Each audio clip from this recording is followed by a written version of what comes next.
la base, en dehors de la musique, je suis accessoiriste de mode et une sorte de scénographe autodidacte. Bon, moi, je m'intéresse beaucoup à la mode parce que je confectionne mes vêtements moi-même pour la plupart, mes bijoux aussi. Vous allez voir ça, par exemple, c'est moi qui fais avec de la bouteille plastique parce que je travaille aussi sur le recyclage, donc les bouteilles de Tanguy et Top là. C'est ça que je transforme pour faire mes bijoux et certains bijoux de cheveux, en dehors des perles et tout.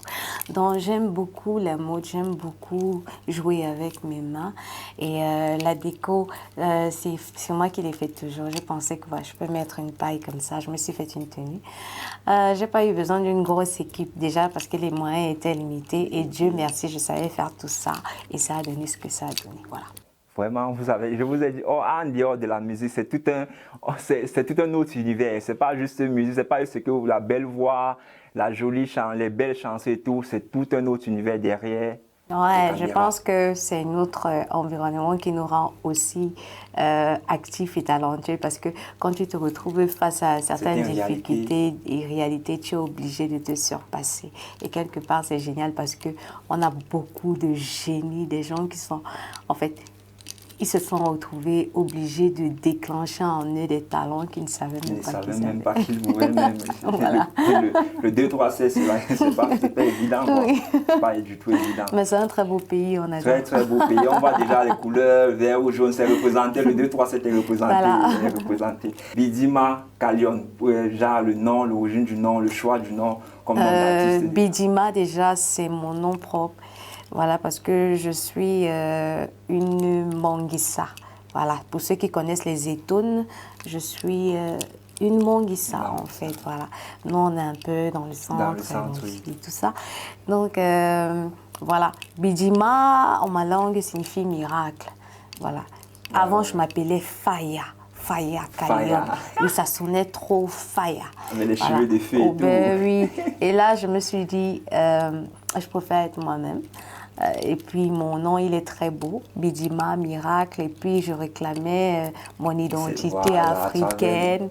Voilà, je trouvais que mon nom est magnifique. J'ai décidé de reprendre mon nom propre, en fait, dans le milieu artistique, de m'appeler Bidjima. Et Kalion, c'est tout simplement, déjà parce que je suis née en août, mon signe astral, voilà, et tout ça, et les couleurs chaudes, tout ce qui va avec. Voilà, je suis une lionne d'abord. Voilà, je suis l'aînée de ma famille, j'ai toujours été une lionne partout où je vais, voilà, toujours un peu celle qui doit mener l'équipe, celle qui doit bousculer et tout. Voilà, et je me suis dit, ok, je serai la lionne du Cameroun, mais Cameroun avec K, parce que j'aime bien l'appellation Cameroun avec K, je trouve ça plus original. C'est pour ça qu'on a Bidjima Kalion, voilà. Je trouve ça plus authentique, en fait, par rapport à notre histoire, comment est-ce qu'on nous a donné... on nous a donné ce nom et tout. J'aime la première appellation. J'aime pas vraiment l'appellation avec le C. Je sais pas pourquoi. C'est comme j'aime Afrique avec K à la fin. C'est comme j'aime authentique avec K. Je sais pas, le K, ça me fait un truc.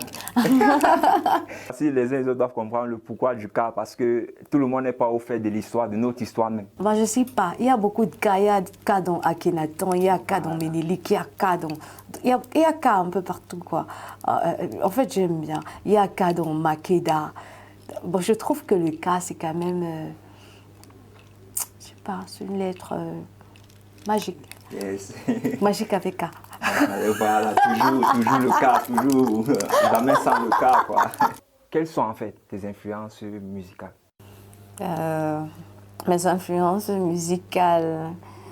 Je vais d'abord commencer par celle qui m'a le plus marqué, Angélique Kidjo.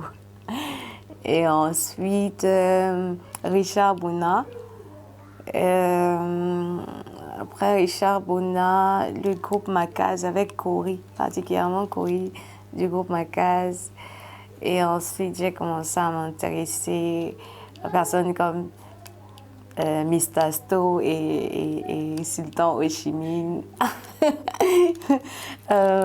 Aussi, Lady B, aussi j'ai écouté, et avec Daniel Eyok, que je trouvais vraiment magnifique. J'aimais beaucoup ses cheveux.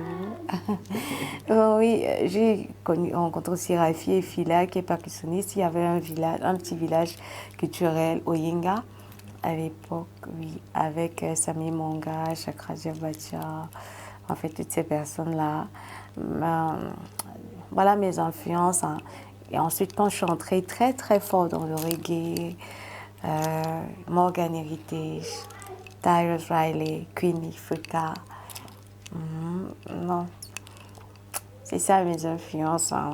J'ai beaucoup d'influences. Moi, j'écoute, je suis très ouverte à tous les types de musique, même la musique d'Arabie Saoudite et de l'Inde. Je trouve ça waouh, les chorégraphies et tout. Dès que j'ai un petit bout à piquer, là, c'est ça qui rend ma musique aussi hybride. Oui, on va dire ça, hybride parce que dans ma musique, la plupart du temps, on me demande qu'est-ce que tu fais. Et comme je n'arrivais pas à trouver un nom, je me suis dit, ok, je fais du reggae, de la fusion, de l'expérimental. Voilà. Parce que dans ma musique, tu vas retrouver des fois un peu de jazz, un peu de reggae, un peu d'afro-pop, un peu de... Ouais. Mais à la base, quand tu vas m'écouter, je suis plus portée par le reggae que toute autre chose. Quand j'ai écouté l'album, j'ai écouté ton album, tes sons, je voyais un peu plus genre là, je te voyais plus un peu genre comme modèle, genre Sali, Niolo, je me disais tu allais... Oui, je l'écoute aussi beaucoup, mais je ne reste pas, comment je peux dire, focalisée. Oui, parce que moi je suis très ouverte. C'est vrai que je l'écoute beaucoup, j'aime beaucoup ce qu'elle fait, comme j'écoute les Timmy Toro, les mamans qui chantent au village et tout ce monde-là. Ça m'appartient déjà, c'est déjà un acquis. Je n'ai pas besoin de revendiquer ce que je suis déjà. Maintenant, je vais vers d'autres horizons. J'essaye d'apporter ce que j'ai déjà et de mélanger avec ce qui vient pour pouvoir trouver ma place dans ce tout, en fait. Justement, en parlant de place, je vais te poser la question, quelle place la culture, en fait, occupe dans ton art, en général, pas seulement au niveau en termes de musique, mais en général dans la globalité, quoi. La culture. On dit que la culture, c'est tout ce qui nous reste. Lorsqu'on a tout perdu, je pense que c'est ça. Donc la culture, c'est un peu mon tout. C'est ça qui...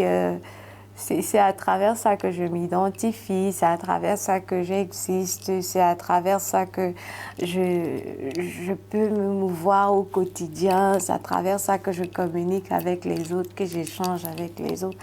Elle occupe une place très, très, très importante dans ma vie.